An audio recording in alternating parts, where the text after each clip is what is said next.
Olá, tudo bem?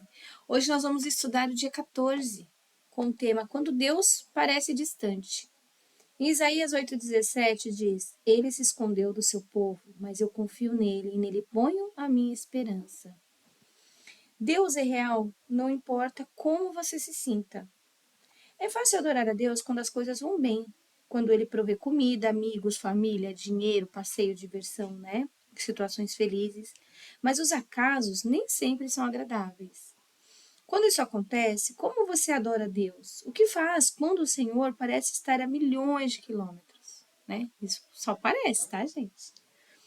A mais profunda adoração é louvar a Deus apesar da dor, dar graças durante a provação, manter a confiança nele em meio à tentação, render-se a ele durante o sofrimento e amá-lo quando ele parece distante. Em geral, as amizades são testadas. Lembra que Deus testa a nossa amizade com ele? Né? E elas são testadas pela separação, pelo silêncio, ou você é separado pela distância física, né? Não podendo se comunicar. Na sua amizade com Deus, nem sempre você sentirá próximo dele, mas ele sempre vai estar perto. A gente sabe aonde encontrar, né? Philip Yancey observa sabiamente. Todo relacionamento passa por períodos de proximidade e distanciamento. E no relacionamento com Deus, por mais íntimo que seja, o pêndulo também oscila de um lado para o outro. Né? A gente tem que buscar sempre estar em proximidade, mas às vezes a gente sente que ele está distante. E aí que a adoração fica difícil, quando a gente sente ele distante de nós, né? Para amadurecer essa amizade, Deus irá testá-lo com períodos de aparente separação, momentos em que se tem o sentimento de que fomos abandonados ou esquecidos por Deus. Tem-se ainda a impressão de que Deus está a quilômetros de distância.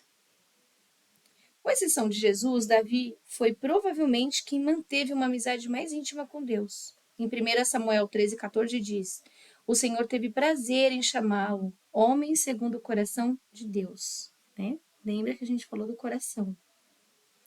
Apesar disso, Davi frequentemente reclamava da aparente ausência de Deus. Né? Em Salmos 22:1, por que te esqueceste de mim? Por que estás tão distante? Por que ignoras meus pedidos de socorro? Em Salmos 43 diz, por que me abandonaste? É óbvio que Deus não abandonou, né? Assim como não nos abandona, não abandonou Davi nem a nós. Ele prometeu várias vezes que jamais nos abandonaria e nos rejeitaria. Mas Deus não prometeu, você sempre sentirá a minha presença. Isso é uma coisa que ele não prometeu pra gente, né? Há momentos em que ele parece bem desaparecido na nossa vida. A verdade é que não há nada errado conosco. Trata-se de uma parte da aprovação e do amadurecimento da nossa amizade. Todo cristão passa por isso pelo menos uma vez, e geralmente várias vezes, e é doloroso. Ter consciência disso deu esperança a Jó no momento em que não podia sentir a presença de Deus em sua vida. Deus parece distante, você pode pensar que ele está zangado ou está te punindo, mas na verdade é o pecado que atrapalha essa nossa ligação com Deus, nosso relacionamento, né? A falta de obediência. Contudo, frequentemente esse sentimento de abandono, afastamento de Deus não tem nenhuma relação com o pecado. Não é verdade, né? A gente aqui, olha, entristecemos o Espírito Santo e sufocamos nosso relacionamento com ele quando desobedecemos a Deus. Entramos em conflito com alguém, excedemos no número de atividades, criamos vínculos de amizade com o mundo e assim por diante. E aqui, frequentemente, esse sentimento de abandono não tem nada a ver. A gente acha que não tem nada a ver com o pecado, né?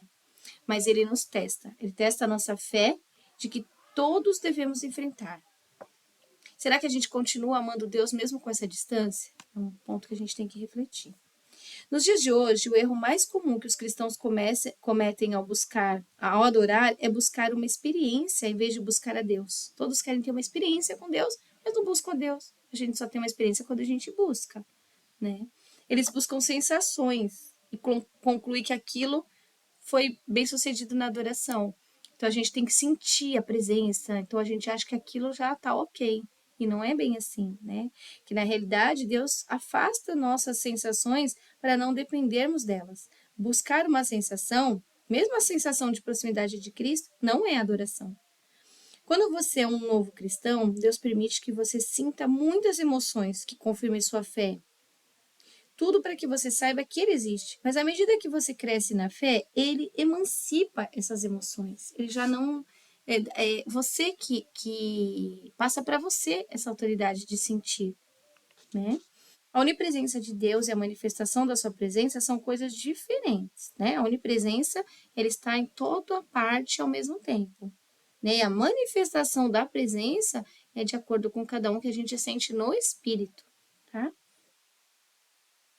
Um fato, outro é outro fato. Sim, Deus quer que você sinta a presença dele, mas está mais interessado em que você confie nele, não tanto que sinta. Fé é o que agrada a Deus. E fé não é sentimento, tá? Fé é fé. As situações que mais põem nossa fé à prova são aquelas em que a vida nos desaponta e não conseguimos encontrar Deus. Aconteceu com Jó, com vários personagens bíblicos na realidade. Que em Jó 1:20 diz: Então prostrou-se com o rosto em terra, em adoração, e disse: Saí nu do ventre da minha mãe e nu partirei. O Senhor deu, o Senhor o levou. Louvado seja o nome do Senhor. Como permanecer em comunhão em meio a uma crise se não há nenhum contato com Deus, né? A nossa fé, na verdade, o contato com Deus é através da fé. É a nossa fé que faz a gente criar esse contato, porque a gente nunca viu, nunca sentiu, né? Nunca palpou. Então, é bem abstrato. Então, a gente só consegue se relacionar através da nossa fé.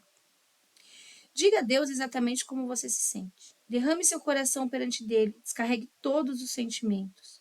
Eu já orientei muitas pessoas e também recebi essa orientação logo que eu comecei a minha caminhada cristã, de que se eu tivesse algum problema, a gente tinha que tomar cuidado com quem a gente desabafava, tinha que desabafar com Deus, no meu secreto, lá pro quarto, rasgar o coração. Eu falei, meu Deus, como é que rasga o coração? E na realidade é conversar com ele tudo que a gente sente da maneira que a gente fala, não precisa nada especial, palavras especiais, né?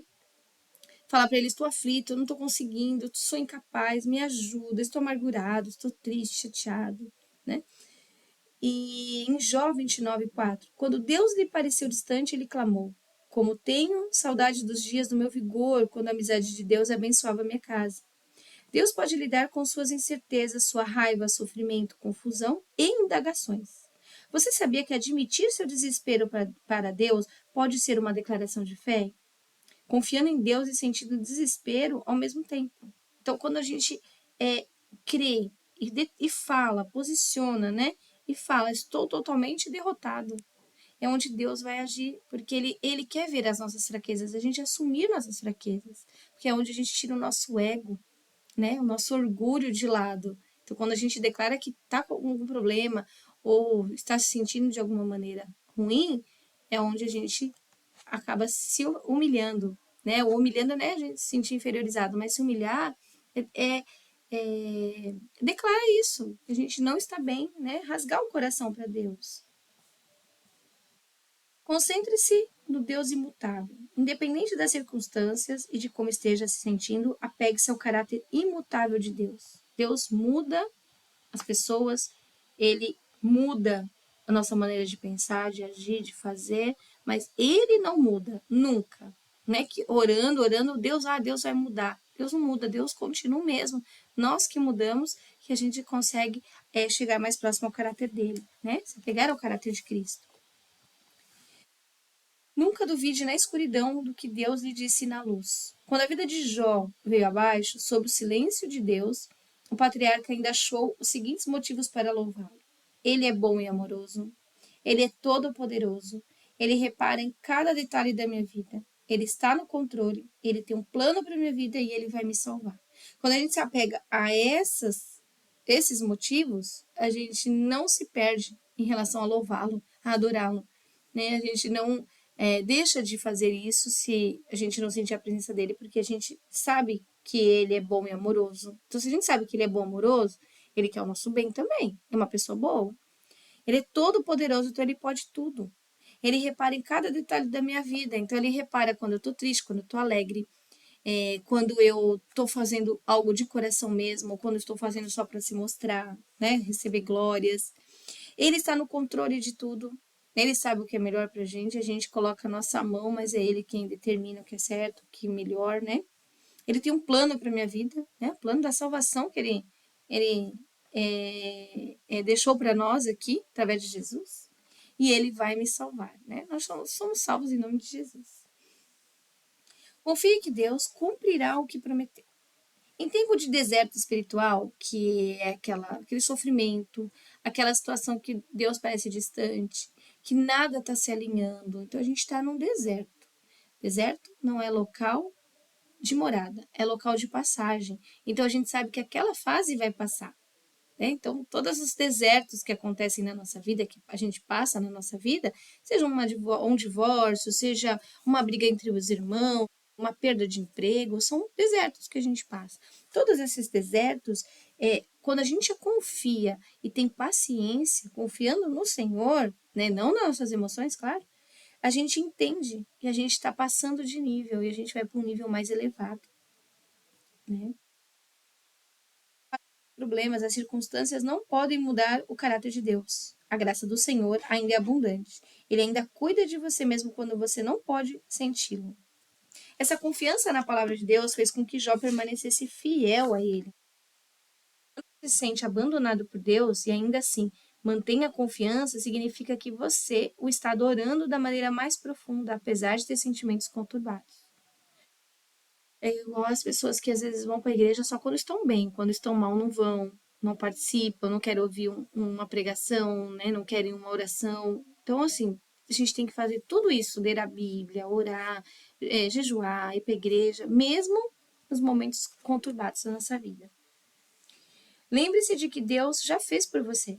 Se Deus nunca tivesse feito nada por você, ele ainda merecia seu louvor ininterrupto por toda a vida, porque ele trouxe a salvação, ele nos deu a vida. Quando a gente começa a olhar por esses pontos, né, o Filho de Deus morreu por nós, ele é maior que todos, ele é poderoso, ele é amoroso. Quando a gente pensa nisso, a gente louva ele, louva independente, é um amor incondicional, né?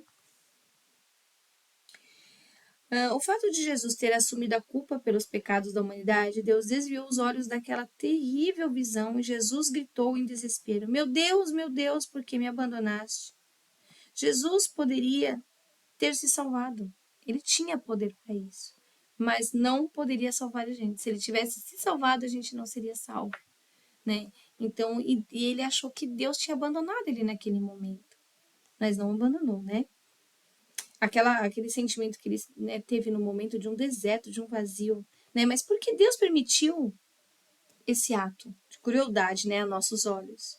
Por quê? Para que você fosse poupado da eternidade no inferno e pudesse compartilhar a glória divina para sempre. A Bíblia diz em 2 Coríntios 5:21, em Cristo não havia pecado, mas Deus colocou sobre Cristo a culpa dos nossos pecados para que nós, em união com Ele, vivamos de acordo com a vontade de Deus. Jesus desistiu de todas as coisas para que a gente pudesse ter todas as coisas. Ele morreu para que nós pudéssemos viver. Somente isso é suficiente para o nosso agradecimento e louvor, né? Contínuo. E justifica nunca mais se perguntar por que motivos devemos ser gratos. Nós não perguntamos mais, porque a gente já tem a resposta aqui, né? Nossa gratidão a Deus. Vamos lá, então, pensando no propósito de vida, tema para reflexão: Deus é real a despeito de como você se sente. Versículo para memorizar: Deus diz: eu nunca os deixarei e jamais os abandonarei. Eu nunca os deixarei e jamais os abandonarei. Hebreus 13, 5. E a perguntinha: como faço para me concentrar na presença de Deus, especialmente quando ele parece distante? Como faço para me concentrar na presença de Deus, mesmo quando ele está distante? Toda vez que a gente achar que ele está distante, começa a pensar o que ele passou na cruz, o que ele fez por nós, né? O que ele é todo poderoso, que ele é amoroso, que ele é bondoso, ajudador, auxiliador, né? Vamos declarando isso e a gente vai conseguindo encontrar a concentração na presença dele, tá bom? E aí nós terminamos aqui, né, o dia 14, e amanhã ficaremos com o dia 15. Fiquem com Deus. Até mais.